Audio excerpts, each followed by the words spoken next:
Hey folks, today we're going to recap the Intel Science Fair. Apple turns 15. Google and Oracle are going to clash over some copied code. And math, are you left or right-hand dominant? Doesn't really matter. It's May 20th, 2016. This is our weekly STEM. I am Chris. My name is Andrew. And thanks for joining us. How are things going for you, man? Not too bad. Glad to be back home from Phoenix, but had good times back there. A lot of rainy weather this week in Fayetteville, North Carolina, so a little gloomy, but not too bad. Yourself? Things have been, well, it's been sunny in the 80 all this week, except today it dropped down to about 65. So 20-degree swing with 40-mile-an-hour winds. It's definitely blustery here in San Francisco. But I, too, glad to be home, glad not to have to be in an airplane or traveling this week. So it's been a good week. Cool. Any fun projects you've been working on this week? Not this week, but I'm looking forward to next week when the global awards announced for the NASA Space Apps Challenge. As you know, and hopefully some of our viewers know, me and a couple guys from Fayetteville entered into a International NASA Space Apps Challenge, and we were selected as one of the finalists, one of the 25 teams that were selected out of about 1,700. So feels pretty good. Hopefully we win our category. If we do win, then we get no prize money, but an invite to NASA at Cape Canaveral to watch a rocket launch. So that'd still be amazing. I don't mind going down there to see a rocket launch. That would be awesome. And hopefully we get to see some behind the scenes stuff at NASA. We'll definitely try and make that happen if that works out. Have they said whether the winners get to be part of or at least sit in the launch control system area, or are you just going to be part of the gallery? Do you have any of that information yet? Not sure. I don't know. Yeah, it'd be cool if you get to see some of the launch control kind of sitting behind the scenes there in, not the mission control area, but of course there's kind of a duplicate, all the systems and all the people doing their checklists for the launch control area. So yeah, I'd be nice to see that. Hey, what's this button do? What's this button do? Yeah. Oops. We were only on 4 when I hit go. It's a few seconds. It doesn't make any difference when you're making. Yeah, I mean, we got there. Yeah, just as long as we get into orbit. Yep. What about you? Do you have anything going on? Just editing a lot of videos. We have a lot of content that we created from the Intel Science Fair. So I've been going through my half of the videos and interviews and reliving some of the moments of who we talked to and what their amazing research was. For those of you who haven't seen our Intel interviews that we did with some of the students, please check those out. They're really, really amazing. We actually have an entire playlist pulled together of those videos for you. So click on the playlist and watch them. And we still have more to go through. I think I have 2 more interviews as well as a full recap, kind of walkthrough of what the whole place looked like. So I'm looking forward to wrapping that up and getting that up here pretty soon. Yeah, I still got the STEM on the Streets to edit, and those are going to take a while. Yeah. I think those are the only ones I have left. So, yeah, those were hysterical. I think we got one family and a bunch of students and teachers from Hawaii who came out, who also cleaned up in some of their individual awards. So it was cool to talk with them and after the special award ceremony. Yeah. And the one hilarious dad. Yeah. Just absolutely. All right, so we're gonna start our weekly discussion. So for the topic of science, we're gonna, since we just we're just talking about it, we're gonna recap on the Intel Science and Engineering Fair. So yeah, let's just keep talking about it, Chris. So as some of you have hopefully noticed, we have some videos from the Intel Science and Engineering Fair from Phoenix, Arizona. It was last weekend, or last week actually. It was Monday through Friday. We were there for Thursday and Friday, which definitely turned out not to be enough time to go to Intel ISEF. And ISEF is the acronym for those who are new to the game, Intel International Science and Engineering Fair. It's just easier to say ISEF. So it was Monday through Friday. Monday was load in, not a whole lot going on from what we've heard. But they did have the opening ceremonies that night, which looking back, like it looked amazing. We missed some really cool stuff. So definitely bummer that we didn't do that. Wednesday was a lot of, there was mainly judging going on. So we wouldn't have had much time to really spend on the floor doing that. But it's still Tuesday. We would have had an all day Tuesday if we would have been there. So definitely want to do it next year. Next year is going to be in LA, which I don't mind going to because I have a lot of friends there and it's warm and sunny, kind of just like Phoenix. So yeah, definitely next year I'm going to get there Sunday and stay there through the whole thing because it was amazing. As if you've watched some of our videos, you've already known there was how many projects, Chris? It was like 1,000. Well, there was 1,780 finalists. Yeah. And those were group projects as well. But I mean, the hall. Anybody who's been to the Phoenix Convention Center, even if you haven't been to the Phoenix Convention Center, take your local car dealership, the largest car dealership you have, and probably double it in size. And that's the floor plan, or at least the amount of space that you have to cover for one of the expedition halls that they had there, and it was just massive. And I think each booth, I think you might be talking about like a car show, not a car dealership, right? Car dealership, no. 50. Well, the dealerships that we have here in California are pretty expansive. I mean, you get like a CarMax dealership or something like that, and you walk through it and you have hundreds of cars. Or maybe just find the biggest mall that you have nearby and look at the size of one of the sides of a mall. I mean, it was just a lot of space that was taken up. Yeah. So there was like, I think for project wise, it was around like 1,300, 1,400 projects. And we got into the room and it was just like, row upon row upon row of these smart kids showing their projects, and we did not have enough time to talk to everybody. We went during public day, which was Thursday, and it was from 10 to 2, and we interviewed 8 people before 2 o'clock. So definitely not enough time. And yeah, so next year we'll do it more. I don't want to talk a whole lot about the Intel ISEF. I would like you guys to, like Chris said, check out our playlist. We got the Grand Award Ceremony, which we're getting a ton of views for. We got the Special Award Ceremony, and then we got the individual interviews that we did with some of these kids. And then we also got the STEM on the Street coming up. Hopefully by the end of the weekend, I'll have both of those edited and online.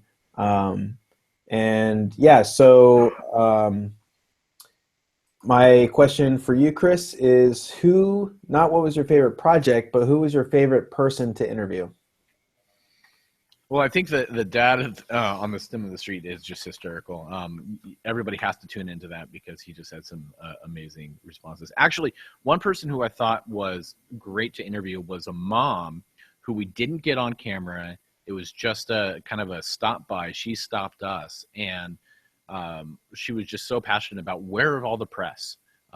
She was a woman who her kids are competing in the math section, and she just stopped us and was talking about, these are 1,800, just under 1,800 of the smartest students on the planet. These kids just travel the world from 77 countries and territories, I believe, that made it to this event. And really, there wasn't any other press, maybe a couple of documentary crews and a couple of international press agencies that were there, but there just wasn't a lot of press on the floor. And she was curious, why, how can we get the word out? How can we get the general public interested and knowledgeable about what these kids are doing, the amazing research, the amazing talent that they have. And really, it's channels like ours that are dedicated to promoting it that are the biggest avenues. And I would love to see the Associated Press or Reuters or some of the major news bureaus, sending news crews, because this is just absolutely phenomenal information and talent that's on display there. Yeah, I would say my favorite person to interview.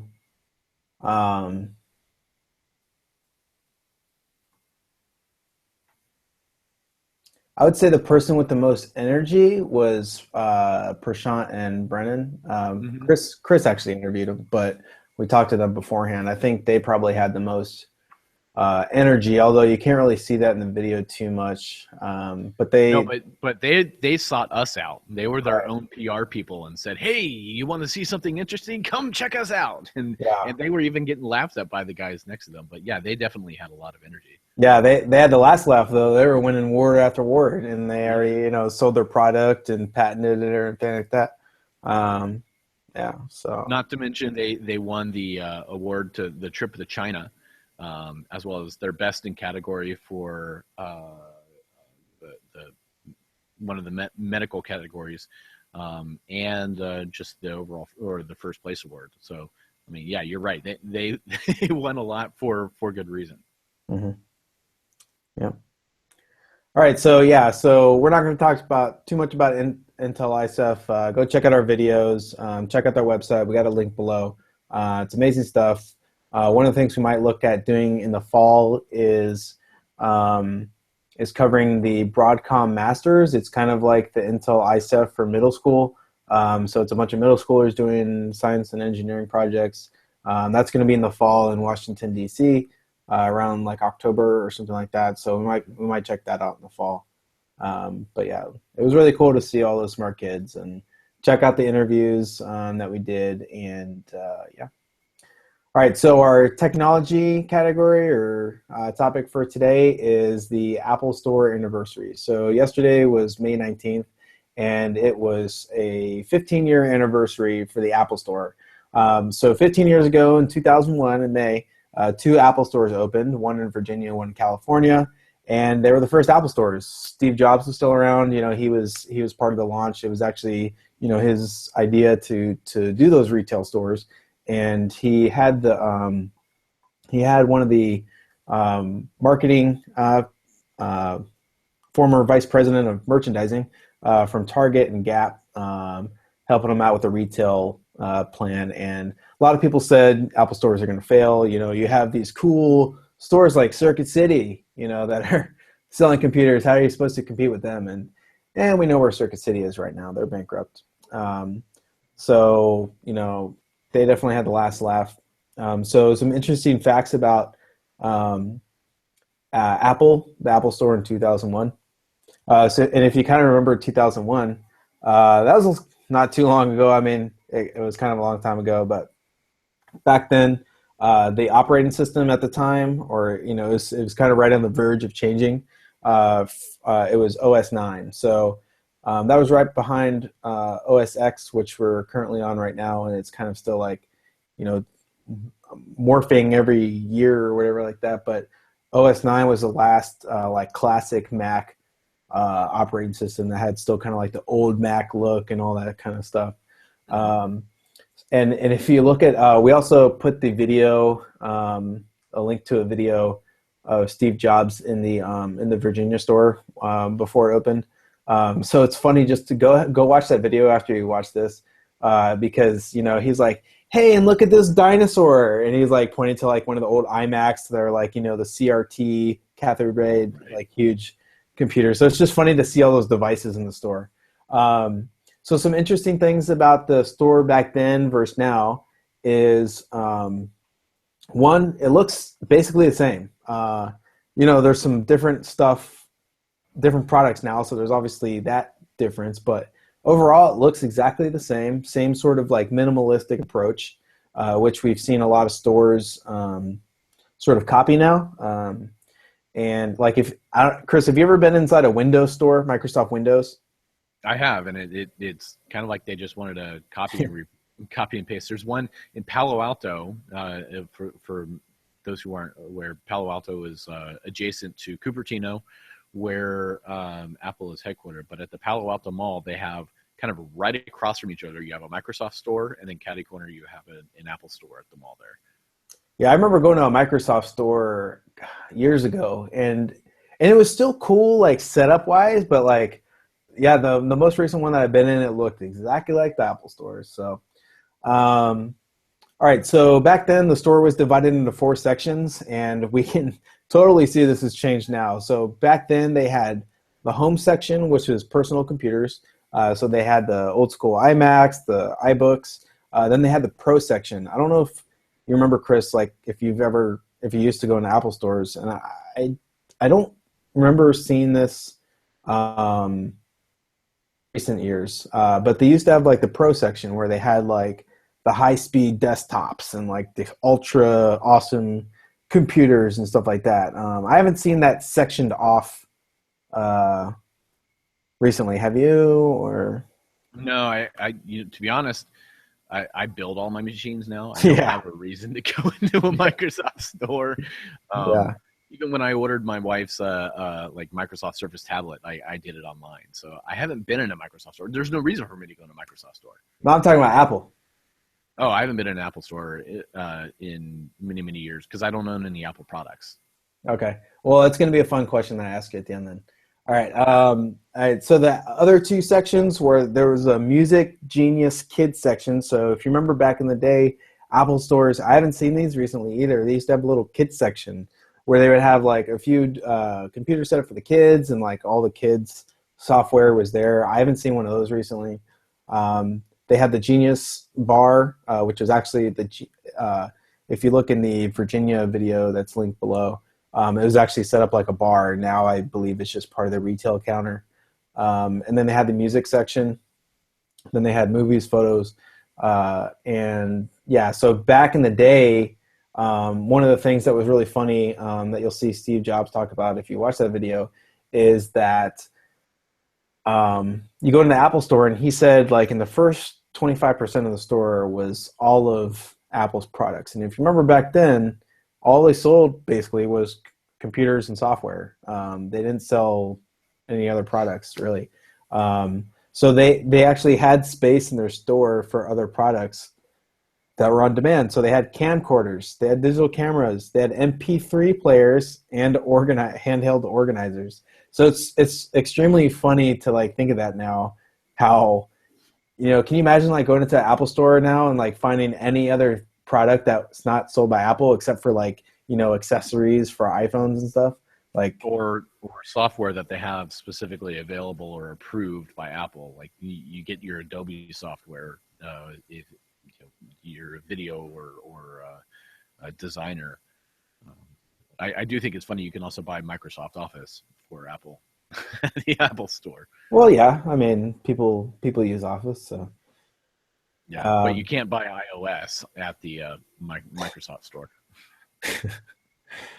Anyway, yeah. So just some like numbers. That weekend there was almost 8,000 people that attended those 2 stores during the opening weekend, and they sold about $600,000 worth of merchandise.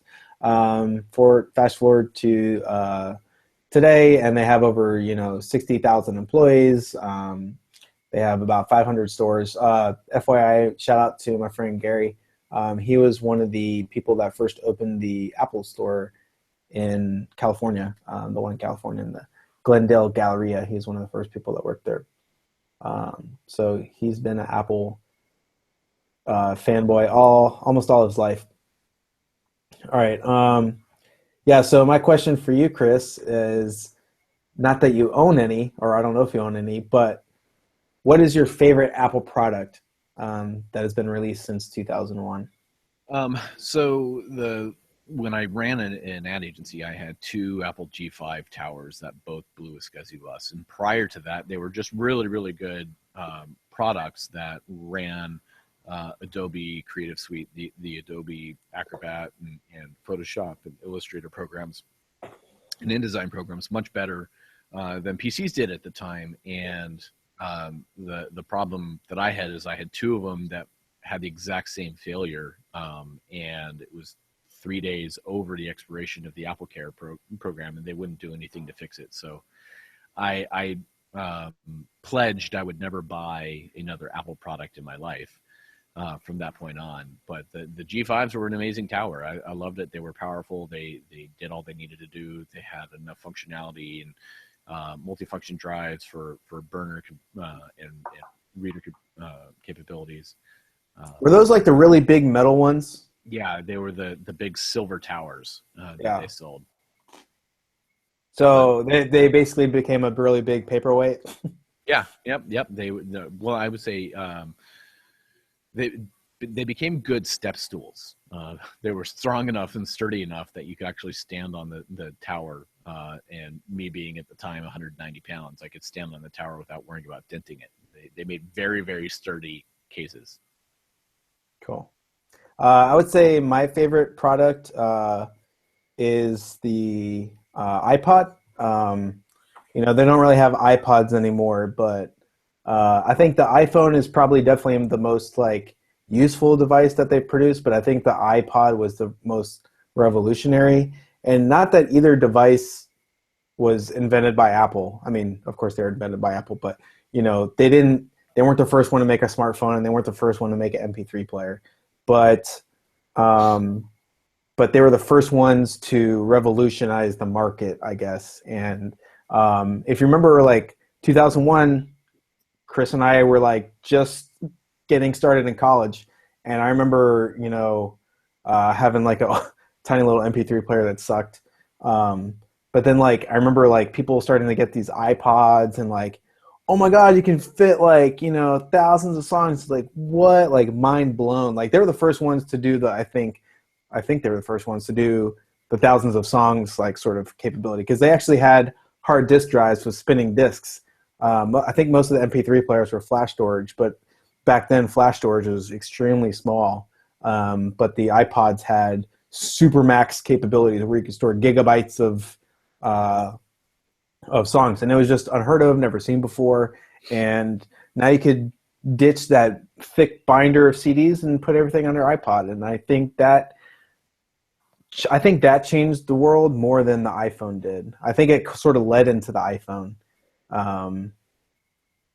because now you can put that stuff on your iPhone. So, yeah, I think that would be mine. Yeah, well, in 2007 the iPod came out, and then shortly thereafter, I think it was 2008 or 2009, Microsoft came out with the Zune, which that was the iPhone. Is that what you're talking about? No, iPod Touch. iPod Touch was iPod Touch. Okay. Yeah. So, and then Zune came out with its own 2 years line language 2 years before responding. Yeah, their Silver Bullet. What they thought was going to be a Silver Bullet to Apple, and they came out with the Zune, which the iPod Touch with 8 gigabytes was $199, and for 160 gigabytes for $220 for the Zune. It was like price, display, applications. The Zune was like by far the best product, but never took off because of the genius of Apple's advertising, the way that Apple branded their product and branded the lifestyle, not just in terms of functionality. Was the Zune? I remember the name, but was it like a smart, like the iPod Touch looks like an iPhone? Was it that sort of thing? Yeah, it was absolutely it almost resembles, I've got my S7 sitting here. It almost resembled an S7 in terms of just beautiful color display, multi-touch applications.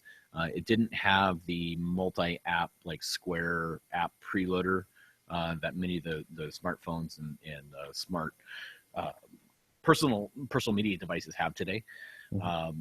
But it did absolutely still have the because it had it categorized. You can go to photo apps, you can go to I'm looking at a picture of one right here: photos, pictures, videos, radio, marketplace, social. And then you could scroll through all the different types of applications that were grouped in category for you.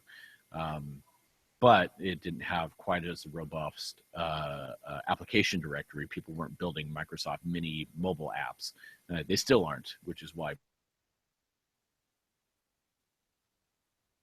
Hello? All right. I don't know what happened to Chris. I don't know if we're still broadcasting. But I'll keep talking just in case Chris has paused. Looks like we might be having some technical difficulties. Yeah. So Apple.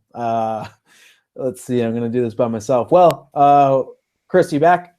I'm here. Okay. Did you hear me? I can hear you. All of a sudden, I don't know. Okay. Yeah, you were frozen for a while. We'll have to watch this video and figure out what happened.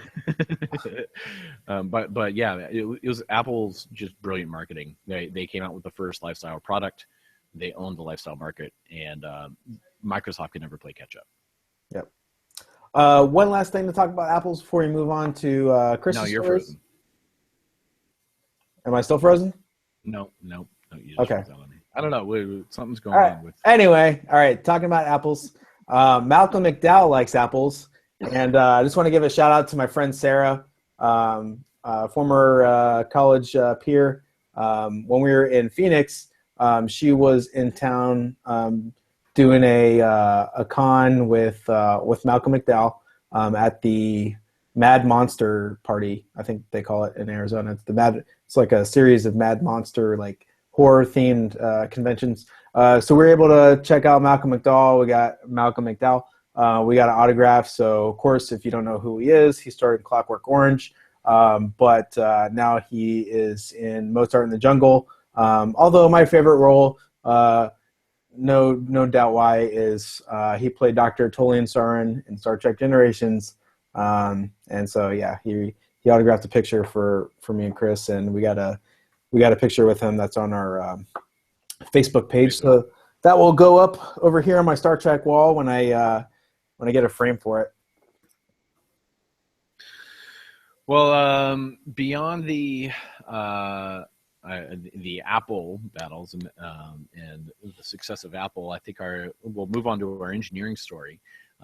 Actually, yesterday, I want to say it was yesterday, Google I/O is going on, and in the federal court, Apple CEO and Apple, the parent company of Google, CEO Larry Page testified, actually this morning, testified in a lawsuit where Oracle is actually suing Google for infringement upon a number of patents. Now, in software engineering world, a lot of, I think there's a quotation: great writers borrow from or good writers borrow from other writers. Great writers steal outright.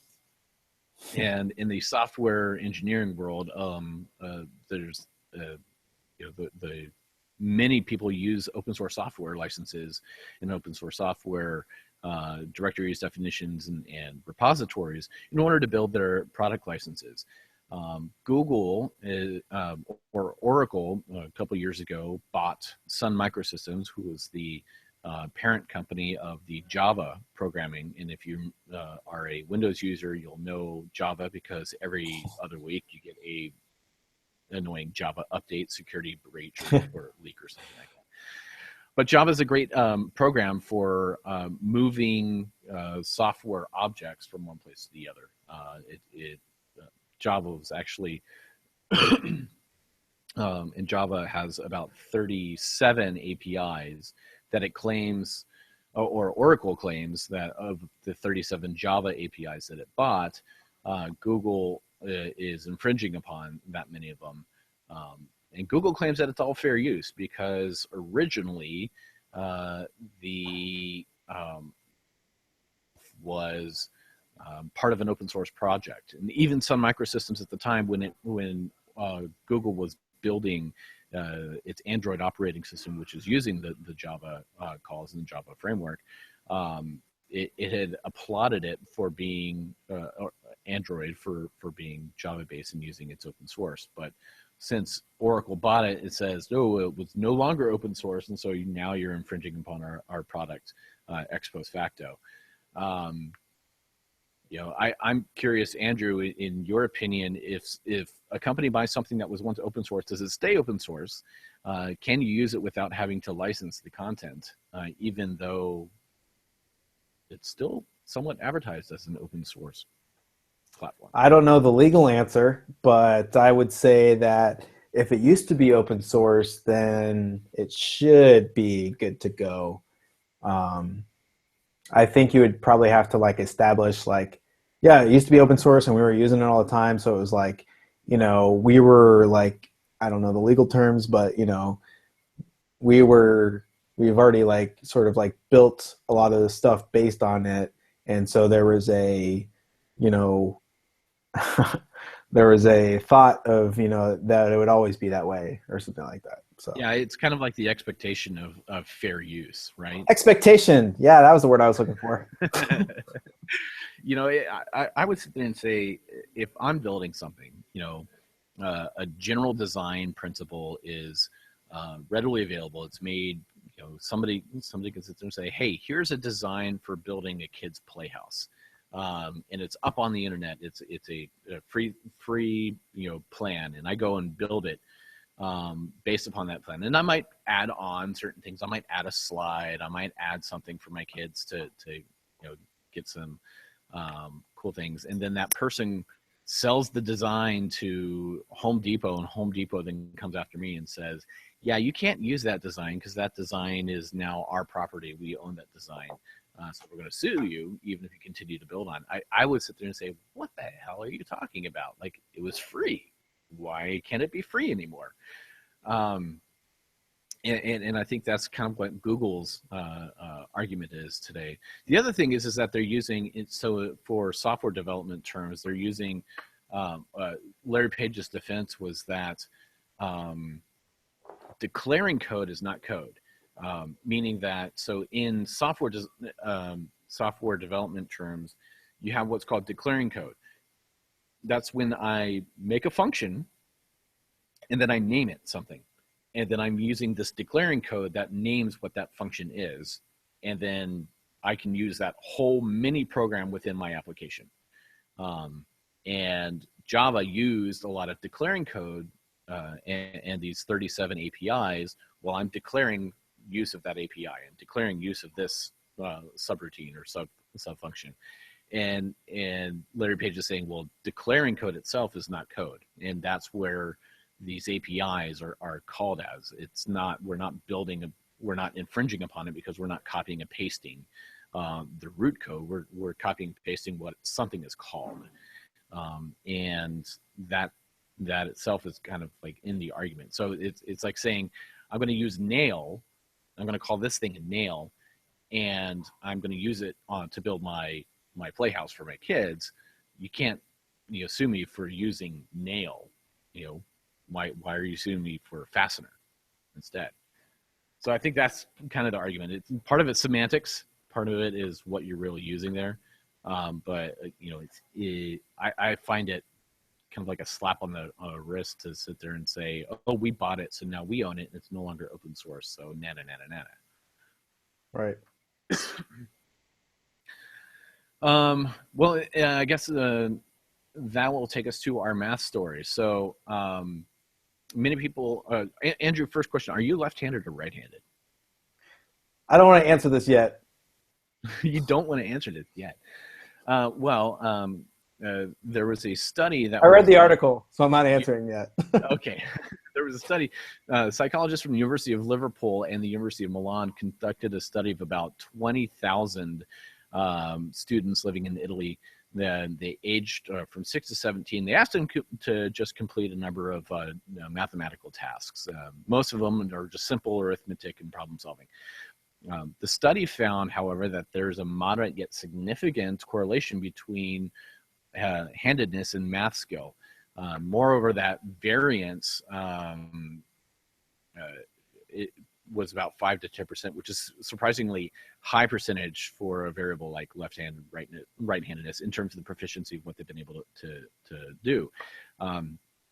The study also found that the degree of handedness in mathematical skills fluctuated and was also influenced by age and the type of task and gender. So a boy or a girl who might be more left-handed or more right-handed tended to underperform compared to the rest of the sample, meaning that if you do more tasks with a dominant hand, you're more likely to be impacted in terms of your mathematical abilities. But the effect disappeared in male left-handed adolescents because they performed much better in the mathematical tasks than those of their peers.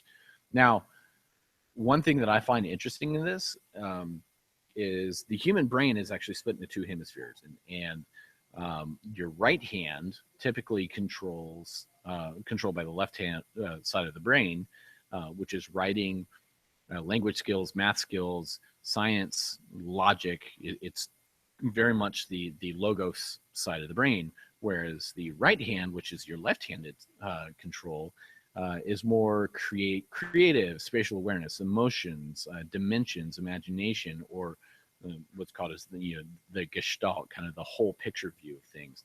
And it was the students who were where was it here? The male left-handed adolescents who performed much better than their peers at math skills, which I thought was really interesting, kind of cross-wiring. I guess we'll go to then Andrew. Are you left or right-handed? I'm a right-handed. I suck at math. But what did you think of the study? Well, I'm right-handed too. Okay. But I would have to look at all of what they did, but there is the famous phrase that says correlation does not imply causation. So even though you might do a study and you find that, oh, people that are left-handed are smarter than people that are right-handed, like I don't see that connection. I just think it's a coincidence. It's correlation. It does not imply that because you're left-handed, that you do better at math. The study, I think, tries to make it seem like that, but like you said, that there was an outlier, left-handed adolescent males. So, now you get an outlier. So how good is your study if you're trying? Why are you trying to even make a left hand, right hand? Are you good at math? Study like that doesn't seem like a good use of time. Yeah, well, and I wonder if the study, and they kind of make the study sound like this came out of just kind of looking at mathematical performance and what were all the varying factors, and given the long-term left brain versus right brain, what side of dominance and performance impacts, and a lot of people assume that it's one side over the other in terms of mathematical or logical types of computations, brain computations. I wonder if that was just kind of built into the study, and then the fact of the matter is that in their research they found, oh wait, math performance, we're looking at all sorts of different variable factors, but handedness actually had a bigger impact on performance, or maybe not necessarily performance, but was a better correlation to those who did perform well. I wonder if it was set up that way instead of setting up a story a study to look at specifically at handedness. Yeah, that's possible. The other thing I wonder, and I'm not qualified to answer this, but how do people become left-handed, right-handed? I'm sure it's one of those things that are sort of like trained or whatever. Like I'm sure, some people are ambidextrous, and I read that article where it's saying like ambidextrous people, you think that this study would have been like, oh, they're super smart. No, it actually turns out like they're worse than everybody. So it's like, really, like, come on, man. So how do people become left-handed or right-handed? Right. Does that have anything to do with their proficiency skill in subject matters, especially math or science? Or does it matter? For example, my father, who was left-handed, grew up left-handed, went off a high dive in high school and dislocated his shoulder and was paralyzed for 3 years, and he had to learn had to learn completely how to rewire his brain and become right-handed. He's right-handed today, but that also caused in his case caused a little dyslexia, or caused different problems in how the brain would process information. And then you look at my son. My wife's right-handed. I'm right-handed. My daughter's right-handed, but my son's left-handed. So, and nobody else in our family except for now his grandfather, my dad, would have been left-handed. But what does that mean for the carrying traits? Is it a genetic thing? Is it a trained thing? because he absolutely eats left-handed, plays, draws left-handed, does everything he wants left-handed. But Does math left-handed? I don't know yet. He's only 2, so possibly. Yeah, I think it'd be more of an interesting study instead of taking people that are like already left-handed or right-handed and doing this. Here's some math problems. We're going to see who's smarter. I think it would be a better study to, if they think that those things are linked, is to try and do a study like right when kids are becoming left-handed and right-handed, and this might need to be like done over like a generation or something, but figure out what path they're going down, and then like figure out if those people are good at math or not, and see if there's some sort of that's almost the same sort of correlation, but what causes you to be left-handed or right-handed. I think that would be more of a appropriate study, and then does what have is if it's random, then it's random. I don't know, it could be totally random. But if there's something that causes you to use the dominant hand over the other, see if whatever is causing that, if that's somehow linked with proficiency at math. I don't know. Yeah. Well, there's on the same link that we have there's another link that says out of 107 patients examined, lefties are more likely to be psychotic. So it may just be psychosis in general. But I won't give much credence to that. I don't want a psycho son. So. But baseball mitts go on your left hand, or if you're right-handed. So maybe while you're playing baseball, you're smart or something like that. Well, the left side of your brain for righties is supposed to deal more with hand-eye coordination as well, spatial relevance, and if you're having to aim a ball while you're chucking it, down, or the right hand side of your brain does more with, and you're having to throw a ball with high accuracy if you're right-handed, you're still having to tap into the left side of your brain, to not only make the catch, or the right-hand side of your brain, not only to make the catch, but to throw from point A to point B accurately with the right hand. And it requires, I look at pitchers today who have to hit a pinpoint, over a plate, a foot wide from however far away it is from the pitcher mound to the catcher's plate. But having to be able to use the side of your brain that's non-dominant with your right hand is a highly trained skill. Math is something that a lot of people, it's just a highly trained skill. I don't know if genetics may be ruled out, and training may be the real key here, and not necessarily handedness when it comes to math skills.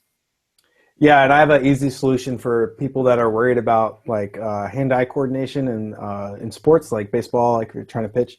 Really good solution. Don't worry about sports.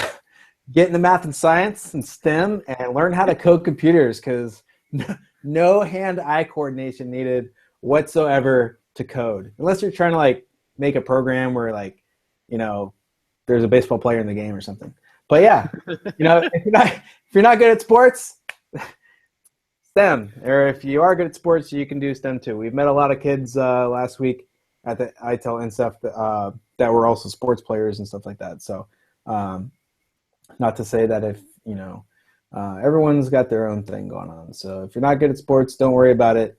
Don't feel like you're going to sort of like be made fun of or called, a name because, you're in a computer club or whatever, or something like that. But, everyone's got their own thing. I think you'll be more set up job-wise if you sort of get into STEM stuff earlier as opposed to sports. But I'm not trying to say don't go into sports. I think everyone should do what they're good at. But you can make $1 million throwing a baseball. You can make $1 billion designing the next app. There's a ton of ways to advance yourself, and whatever you're passionate about, pursue it. But we hope it's something STEM related. Of course, we're a little biased. Yeah, I think. Yeah. Yeah. Anyhow, that about does it for our weekly discussion. What do you got going on this weekend and going on in the next week? Like I said, next week, Monday, I hope we find out if we win the NASA challenge. We're supposed to find out sometime next week. I want to give a shout out to KJ, my friend Kevin. He's watching right now. He always tries to text me when I'm shooting, when we're shooting the show. I think he's trying to see if I have my phone on vibrate, and I always have it on silent and do not disturb. But I saw he sent me a message, and just want to give him a shout out. He made our little 3D printed Expedition STEM logos, and we shot a video of him making these and have yet to edit it. It'll probably be the next one that we do. We just have a couple more of the ones to do from Intel ISEF. So shout out to KJ. He's a fellow nerd and with a 3D printer.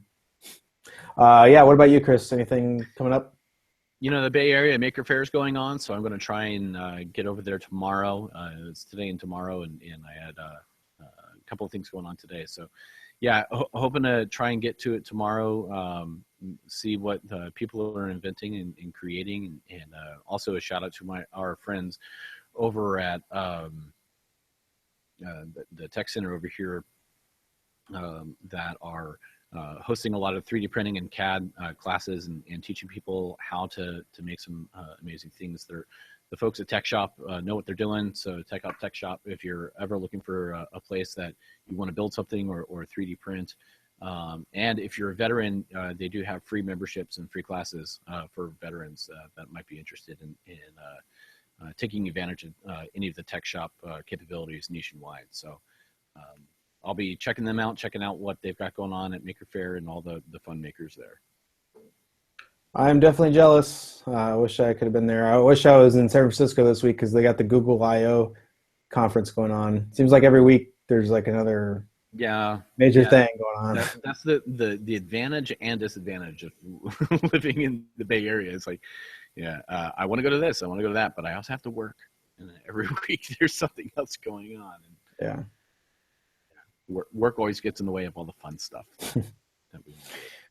However, if you want to make this our full-time job and you are a possible sponsor, this could be a time for you to get a shout out as well and make this a reality for us to do full-time and cover all these events. So yeah, right now we don't have any sponsors, so yeah, if you're looking to get your name out, we'd be more than happy to give a shout out and as well as help promote whatever you're doing. Hopefully it's got to be STEM related. So there's always the opportunity. Anyway, that does it for our show. A big thank you to everybody who's been watching. We had over 10,000 views to our channel this week. We surpassed the 10,000 mark. Yay. So we're really excited. You guys are liking what we're doing. You're liking where we're going. So keep giving us a good feedback, what you like, what you want to see, places we need to go. Subscribe to our channel if you haven't subscribed already. Check out our iTunes and Stitcher and Google Play audio podcast. We also launched a new Ask the Expert series. So if there's a specific question that you want asked by somebody who, maybe you want to know how astronauts get to space, and we can ask an astronaut. Or what they do, or maybe you wanted to know something else about volcanology or not these kinds of volcans, but why not? Well, you can. We could ask someone in the Star Trek universe. I got contacts. We got contacts. We could ask Gene Roddenberry's son what he thinks about things. Anyhow, we'll find the experts, ask them the questions, but keep them coming to us. Send us the comments, questions, and things you want to see. In the meantime, my name is Chris. And I'm Andrew. And this is the end of our show. We'll see you guys later. Thanks a lot.